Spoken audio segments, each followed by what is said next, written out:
जापानको गर्मी र हाम्रो नेपालको तराईको गर्मी सेम जस्तो लाग्छ क्या मलाई। अहिले चाहिँ पुरै जापानमा गर्मी बढिरहेको छ अनि यस्तो नराम्रोताले डढाउँछ।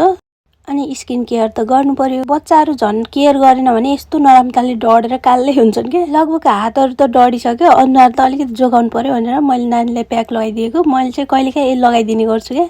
अनि यो प्याकमा चाहिँ अब मैले पहिला पनि एउटा भिडियो बनाएको थिएँ, यो प्याक बच्चालाई पनि लगाउनु हुन्छ र भनेर सोध्नु होला फेरि। अफकोर्स हुन्छ, किनभने यो चाहिँ होम रेमेडी हो। होम रेमेडीमा अब त्यही दही, बेसार अनि चामलको पिठो मात्र राखेको छु। तर बच्चालाई लगाइदिनु भयो भने चाहिँ 10 मिनट मात्र राख्नु होला, धेरै नराख्नु होला। अनि धुने बेला पनि त्यो स्क्रब नगर्नु होला, एकदम सफ्टली धुने। सुरुमा लगाउँदा चाहिँ कस्तो घिन मानेर कुसाई भन्थ्यो क्या, यो अब दहीको स्मेल आउँछ नि त। अनि पछि फकाएँ। अनि प्रिन्सेस निना रोयो कोरेछु केतारा भनेर भनेको त अनि प्रिन्सेस हुन्छु रे भन्दै लगाउँछ। अहिले चाहिँ त्यस्तो केही पनि गर्दैन। अनि हात अनुहारमा राख त भनेको त हात र अनुहार चाहिँ कति फरक के, पुरै डढेर।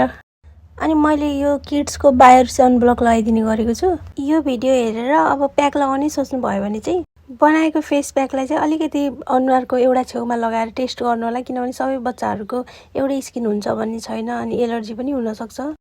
Take care, bye bye. एकदमै गर्मी बढेको छ, धेरै पानी खानु होला। Thank you so much.